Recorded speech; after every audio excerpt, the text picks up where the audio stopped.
Hi friends, welcome to my channel. AP రైతులకు ప్రభుత్వం ఒక తీపి కబురు అయితే వినిపించిందండి. దానికి సంబంధించిన పూర్తి వివరాలు ఈ వీడియోలో అయితే తెలుసుకుందాం.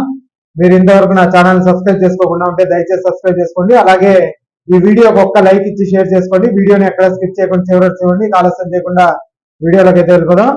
ఏపీ రైతులకు రెవెన్యూ శాఖ మంత్రి అనగాని సత్యప్రసాద్ గారు ఒక శుభవార్త వినిపించారు. వచ్చే సంక్రాంతికి 21 లక్షల కొత్త పట్టాదారు పాసు పుస్తకాలు పంపిణీ చేస్తామని ప్రకటించారండి. రీసర్వే చేసిన గ్రామాల్లో వచ్చే సంక్రాంతికి 21 లక్షల పాసు పుస్తకాలు అందిస్తామనేసి ఆయన అయితే తెలిపారు.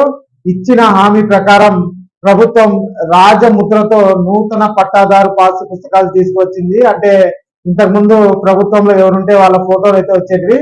ఇప్పుడు ఆ విధంగా కాకుండా రాజముద్రతో నూతన పట్టాదారు పాసు పుస్తకాలు అయితే తీసుకొస్తున్నారు ఈ కూటమి ప్రభుత్వం. ఇక కొన్ని చోట్ల వీటిని తహసీల్దార్ కార్యాలయాలకు కూడా ఆల్రెడీ చేరవేశారనేసి చెప్పుకోవచ్చు. తప్పులు ఏమన్నా ఉంటే మళ్ళా మనం తహసీల్దార్ ఆఫీస్ లో మనం పని చేయించుకోవాల్సి దానికి ఇంకా లేట్ అయ్యే అవకాశం ఉంది. కాబట్టి తప్పులకు ఆస్కారం లేకుండా ఈ నూతన పట్టాదారు పాసు పుస్తకాలు జారీ చేయడం కోసం చర్యలు అయితే తీసుకుంటున్నారు అధికారులు.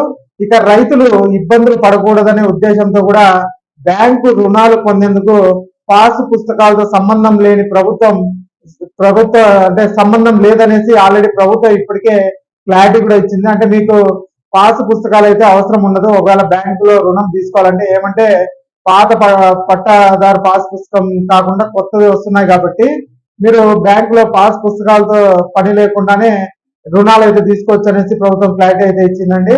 ఇక ఈ వీడియో నచ్చినట్టయితే ఒక లైక్ చేయండి. అలాగే మా ఛానల్ సబ్స్క్రైబ్ చేసుకోండి. Thanks for watching.